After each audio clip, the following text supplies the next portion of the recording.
الحمدللہ والصلاة والسلام علی رسول اللہ وعلی آلہ وصحبہ ومن والہ اما بعد اعوذ باللہ من الشیطان الرجیم بسم اللہ الرحمن الرحیم فقلت استغفروا ربکم انہ کان غفارا یرسل السماء علیکم مدرارا ویمددکم باموال وبنین ویجعل لکم جنات ویجعل لکم انہارا۔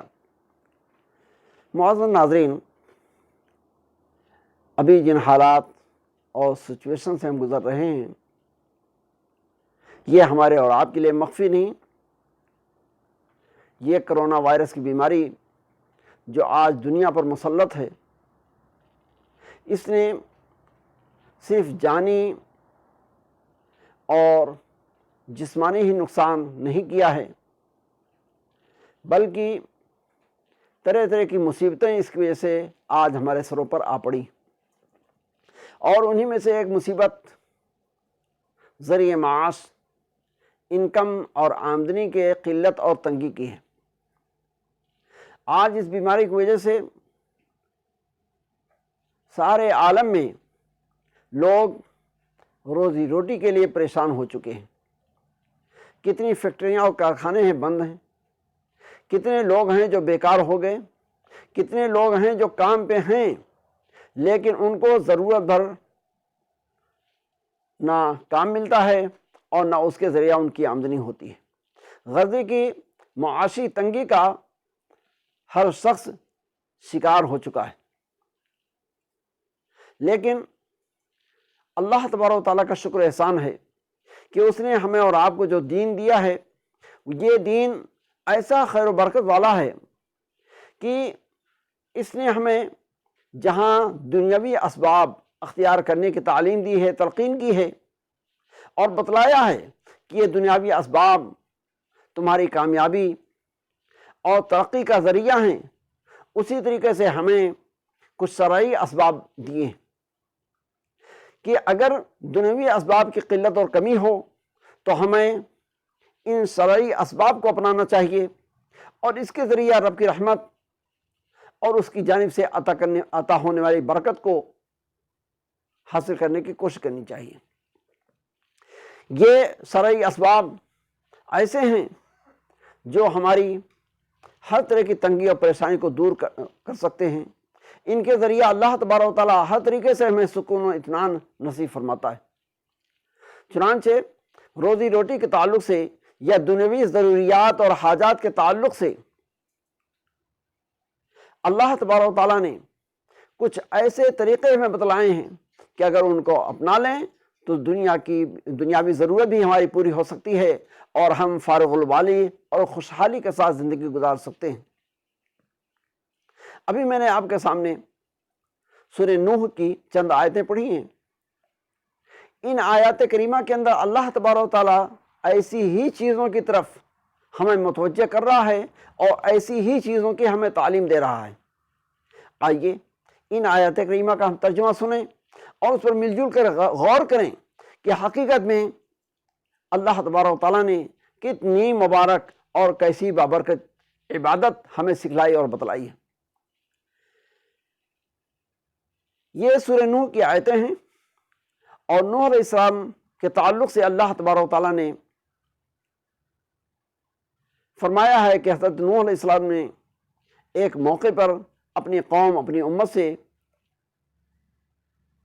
ان چیزوں کا مطالبہ کیا تھا۔ وہ چیزیں کیا ہیں؟ فَقُلْتُ اسْتَغْفِرُوا رَبَّكُمْ إِنَّهُ كَانَ غَفَّارًا۔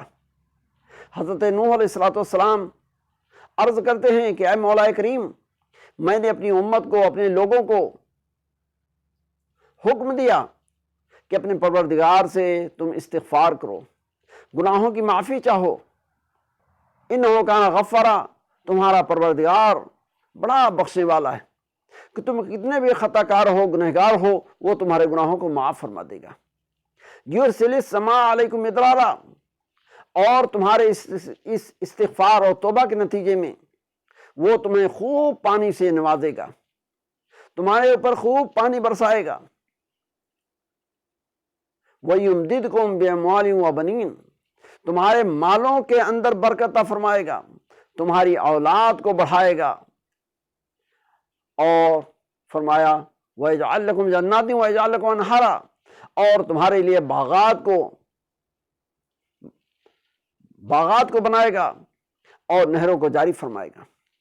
غرض کی دنیاوی زندگی گزارنے کے جو اسباب ہیں، وسائل ہیں، ذرائع ہیں، اس استغفار کے ذریعہ اللہ تبارک و تعالیٰ وہ سارے وسائل، وہ سارے ذرائع تمہارے لیے مہیا فرما دے گا۔ چنانچہ کتاب و سنت کی انہی تعلیمات کے نتیجے میں جب بھی اس امت پر کوئی مشکل و پریشانی ہوئی، کوئی ایسی تکلیف آئی، تنگی معاش کا سلسلہ جاری ہوا، جو ہمارے سلف صالحین ہیں انہوں نے ایسے موقع پر اس استغفار کی تلقین کی، توبہ اور استغفار کی تعلیم دی۔ چنانچہ حضرت حسن بصری رحمہ اللہ، جو ایک جلیل القدر تابعی ہیں، ان کے تعلق سے آتا ہے کہ ایک مرتبہ وہ مجلس کے اندر موجود تھے اور جو سامعین تھے، حاضرین تھے، انہوں نے جب سوال جواب کا موقع آیا تو طرح طرح سے انہوں نے سوال رکھا۔ ایک شخص کھڑا ہوا، اس نے کہا کہ حضرت ہم فلاں جگہ سے آئے ہوئے ہیں اور ہمارے علاقے، ہمارے ایریا کے اندر ڈروٹ اور قحط پڑا ہوا ہے، پانی کی سخت قلت ہے۔ انہوں نے کہا کہ جائیے استغفار کیجیے۔ دوسرا شخص کھڑا ہوا اور عرض کیا کہ حضرت میں بے اولاد ہوں، انہوں نے اس کو بھی استغفار کی تلقین کیا۔ تیسرا شخص کھڑا ہوا اور اس نے اپنی بیماری اور اس طرح کی پریشانی کا ذکر کیا، اس کو بھی استغفار کی تعلیم کی۔ غرض کی مختلف لوگ اپنی طرح طرح کی مشکلات اور مسائل کو لے کر ان کے سامنے حاضر ہوئے اور سبھی کو انہوں نے استغفار کی تلقین کی۔ کسی شخص نے حضرت حسن بصری رحمہ اللہ سے سوال کیا کہ حضرت کئی آدمی آپ کے سامنے آئے اور کئی پرابلمس اور مسائل کو آپ کے سامنے پیش کیا، لیکن آپ نے سبھی کو صرف استغفار کی تلقین کیا، اس کی کیا وجہ ہے؟ انہوں نے کہا کہ میرے بھائی، میں نے اپنی طرف سے کچھ نہیں کیا ہے، یہ وہ نسخہ ہے، وہ پرسکرپشن ہے جو اللہ تبارک و تعالیٰ نے خود اپنے کلام، اپنی کتاب کے اندر فرمایا ہے۔ اور پھر انہوں نے یہی سورہ نوح کی آیتیں پڑھیں اور کہا کہ دیکھو اللہ تبارک و تعالیٰ نے اس آیت کریمہ کے اندر استغفار کی جو برکت بیان کی ہے، استغفار کا جو فائدہ بیان کیا ہے، اس میں اس طرح کی ساری ضروریات اور حاجات پورا کرنے کا وعدہ کیا گیا ہے کہ استغفار کی وجہ سے آدمی کو ضرورت پانی بھی اللہ عطا کرے گا، اگر اولاد نہیں ہے اولاد عطا فرمائے گا، اسی طریقے سے اس کے جو انکم سورس کی کمی ہے، آمدنی کی کمی ہے، اللہ اس میں بھی برکت عطا فرمائے گا۔ غرض ہے کہ اس کی دنیوی حاجات اور ضروریات جس قسم کی بھی ہیں، اللہ تبارک و تعالیٰ اس توبہ استغفار کے ذریعہ اس کو مہیا فرمائے گا اور ہر طرح کی ضرورت پوری کرے گا۔ تو حضرات گرامی، میرے عرض کرنے کا مقصد یہ تھا کہ یہ توبہ استغفار بڑی خیر و برکت کی چیز ہے۔ اس کے ذریعہ اللہ تبارک و تعالیٰ جہاں راضی ہوتا ہے، گناہ معاف ہوتے ہیں، اخروی درجات بلند ہوتے ہیں، وہیں پر دنیاوی مشکلات و مصائب بھی دور ہوتے ہیں، دنیاوی جو ہے حاجات و ضروریات بھی پوری ہوتی ہیں۔ لہذا ہمیں اور آپ کو ایسے موقع پر